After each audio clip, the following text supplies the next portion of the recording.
Hi everybody, this is Michael Hildebrand and I'm your host on the Sleeptrust podcast, where I'm talking about how to gain back trust in your ability to have a superb sleep again. In this week's episode, we're going to talk about lucid dreaming, and as promised, we're going to have our very first interview with a special guest, which is Charlie Morley.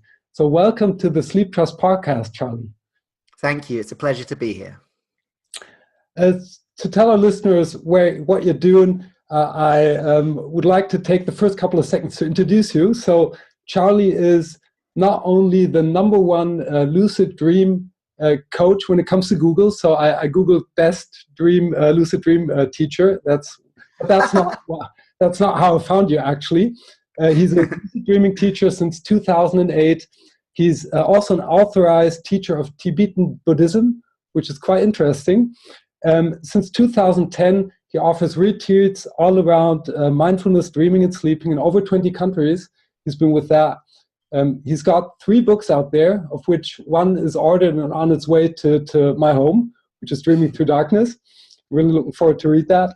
And in 2018, so just recently, he got awarded with the Churchill Fellowship Grant to do research on mindfulness-based PTSD treatment, which sounds really interesting. We're going to dig into that a little bit later.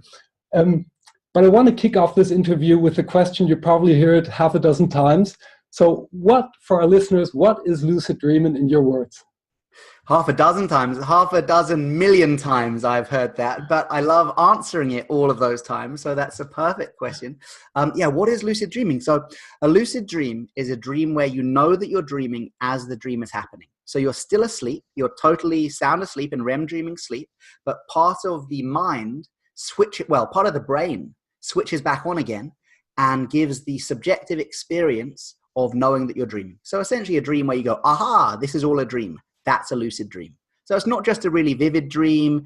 It's not a dream that you remember very well the next morning. I mean, it could be all of those things, but by definition, it is the reawakening of reflective awareness within this seemingly unconscious REM dreaming sleep state. So a dream where you go, aha, I'm dreaming. Okay, sounds very interesting. So the last sentence had kind of a scientific sound to it, and to pick up all those listeners who may think, okay, this is a little bit hokey or whatsoever, is there a scientific approach to prove that there is something like lucid dreaming out there? Oh yeah, let me give you the science then. So lucid dreaming was first proven in 1975 at Hull University in the UK. Then a few years later, Stephen LaBerge, very famous researcher, he did very similar experiments at Stanford Sleep Laboratory. And Stanford were using EEG, they had theirs peer reviewed. So people think that it was first proved at Stanford University in the early 80s, but actually it's important to know it was the mid 70s in the UK that it was first verified.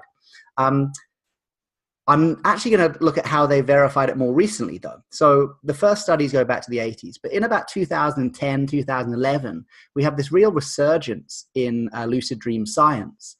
And the studies they did at Heidelberg University, they also did some studies linked to Harvard as well, got people to have a lucid dream while in an fMRI scanner. So not just in an EEG, but actually in a functional magnetic resonance imaging scanner, where you see what's happening in the brain live, like a live image.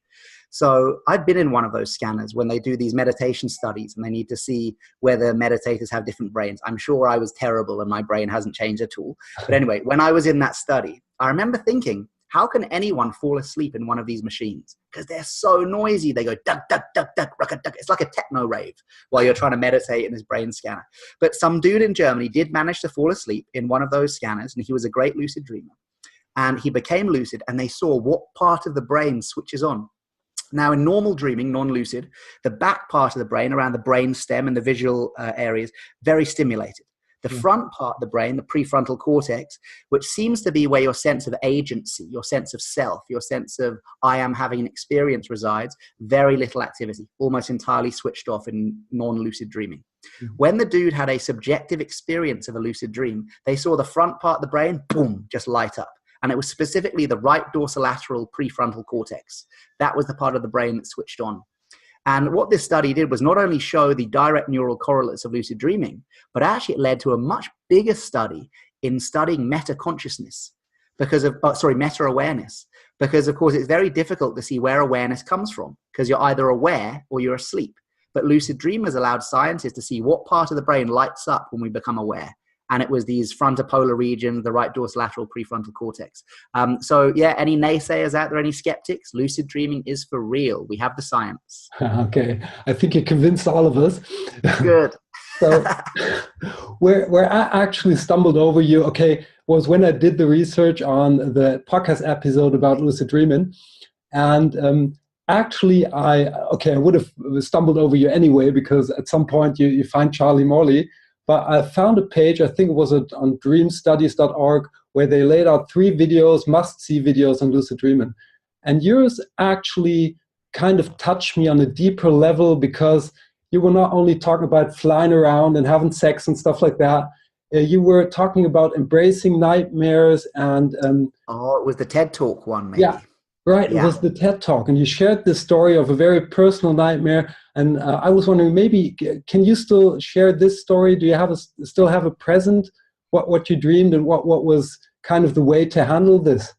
Yeah, I mean, in the TED Talk, I talk about a subject which then much later on in my career has now become a main subject of research for me. So when you were reading my biog, you spoke about the Winston Churchill Fellowship that I got, which was based on my work with veterans. So I've been working with veterans and post-traumatic stress disorder nightmares for the last couple of years. And that scholarship got me to go to America and study all of the science and research out there, how they're helping veterans with nightmares. This is because one of the most powerful ways that lucid dreaming can be a benefit, a mainstream psychological benefit, is integration of nightmares. Out of all the approaches to nightmare integration, lucid dreaming seems to be one of the most powerful. The first study they did on lucid dreaming for nightmares only had 5 subjects, a very small test group, but all 5 of them cured their nightmares. They had a 100% success rate. Then 1 year later, 4 out of 5 still had no nightmares.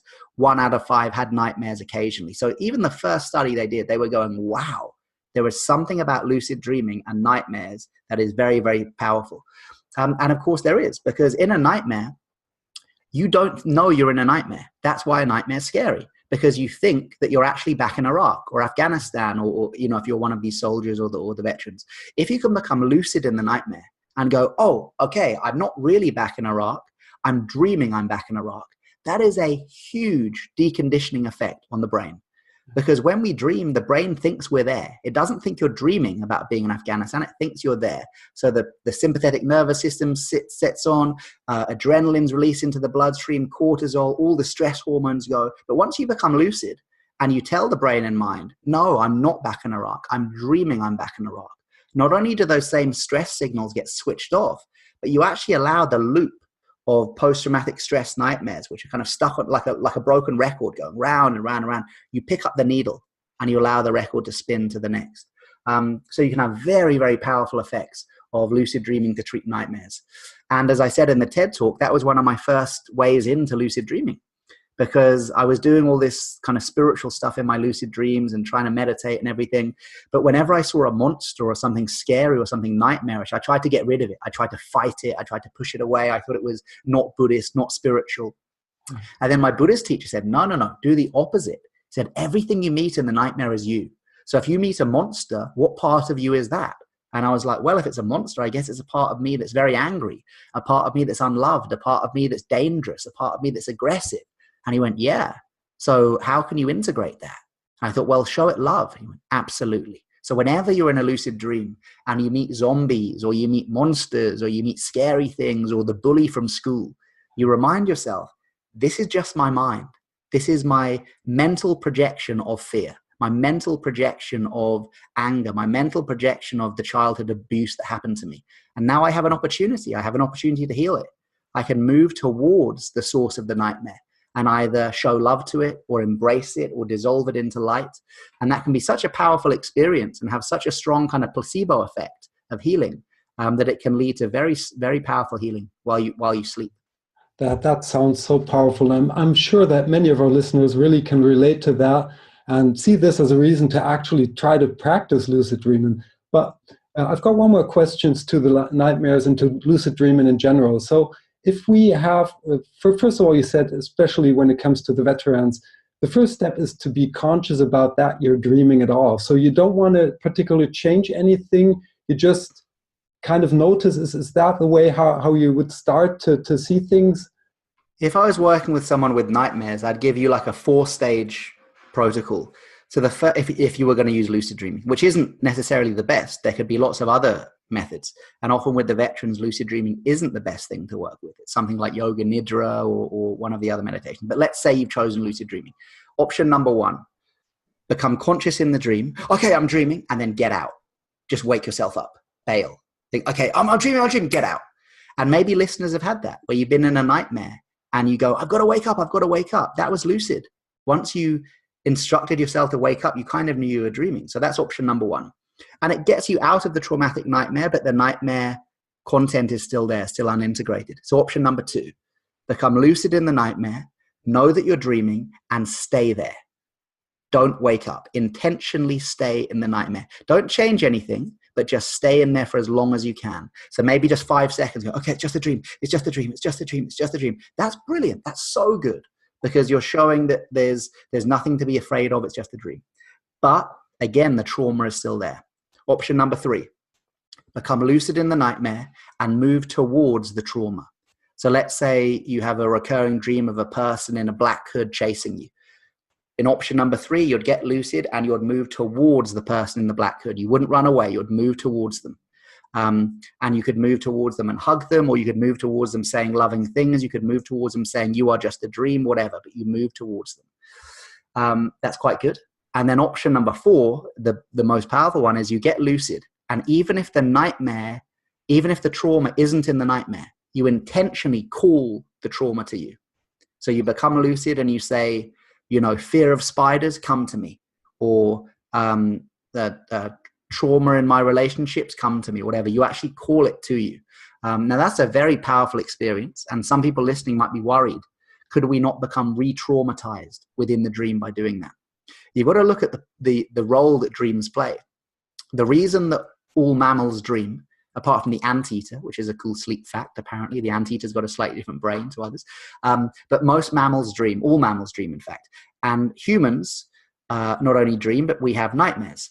And they look at the function of nightmares, and they believe the reason we came to be top predator on the planet, this Finnish psychiatrist and his team in Finland, a Finnish university, was our ability to have nightmares. Because if we can dream about threatening events, if we can dream about saber-toothed tigers and stuff like that, the next day we were less likely to be eaten by a saber-toothed tiger. So nightmares are good news.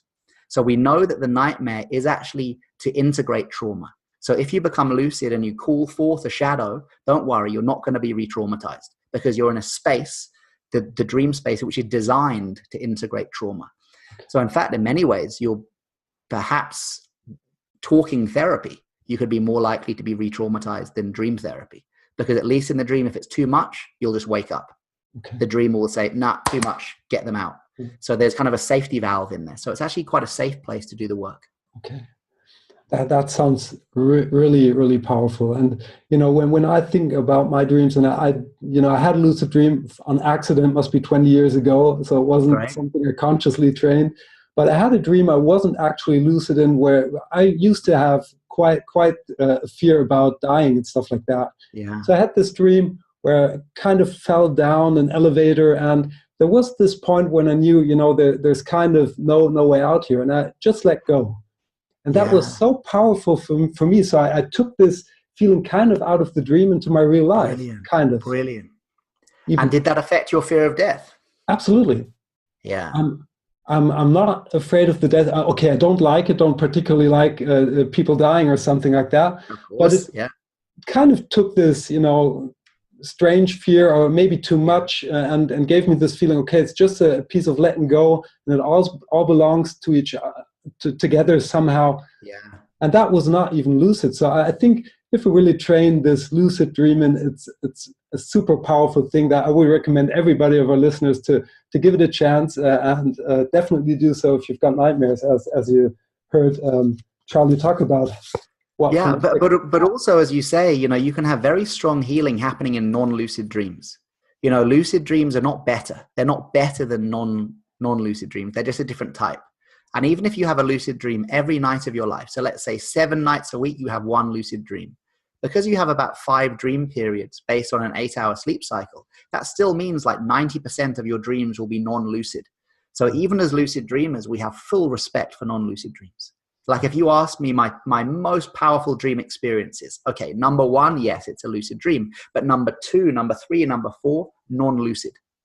Okay. It was actually normal dreams, but the message was so powerful. The teaching was so powerful. It was almost like my mind said, Charlie, don't be lucid in this one. I don't want you to change things. I don't want you to fly about. I want you to just experience my teaching. So non-lucid dreams are just as powerful as lucid dreams.